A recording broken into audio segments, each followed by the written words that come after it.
2022-এর জুলাই মাস টাকার পাহাড় দেখেছিল শহর কলকাতা, দেখেছিল গোটা রাজ্য। অর্পিতা মুখোপাধ্যায় দুদিন প্যারোলে মুক্তি পেয়েছেন। কেন?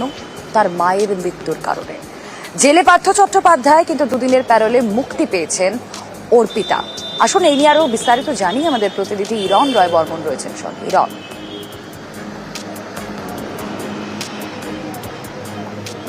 একদমই দেখো, অর্পিতা মুখার্জি, অর্পিতা যে পার্থ চট্টোপাধ্যায়ের ঘনিষ্ঠ এবং নিয়োগ দুর্নীতিতে অন্যতম অভিযুক্ত হিসেবে তিনি গ্রেপ্তার হয়েছিলেন। 2 বছর 4 মাস পর তাকে দুদিনের প্যারোলে মুক্তি দেওয়া হয়েছে। তার কারণ, গতকাল তার মায়ের মৃত্যু হয়। বেলঘড়িয়া রথতলার যে বাড়িতে তার মা থাকতেন, সেই বাড়িতে রাত 9টা নাগাদ মায়ের মৃত্যুর পর আজকে আদালতে তার অর্পিতা তরফ থেকে আবেদন করা হয় এবং সেখানে বলা হয় যাতে প্যারোলে মুক্তি দেওয়ার জন্য, কারণ মায়ের শেষকৃত্যে তিনি উপস্থিত থাকতে চান।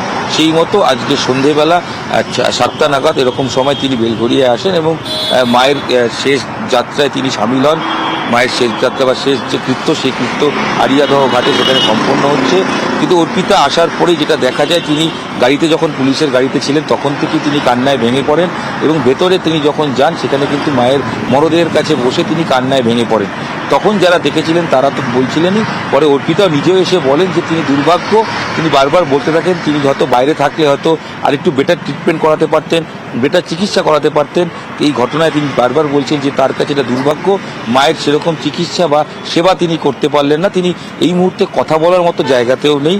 মায়ের এই শেষকৃত্যের কাজ আড়িয়াদহ ঘাটে হচ্ছে, সেখানেই তিনি রয়েছেন এবং এরপরে দুদিন তিনি থাকবেন এবং প্যারোলের এই দুদিন পর তিনি আবার ফিরে যাবেন জেলে। তবে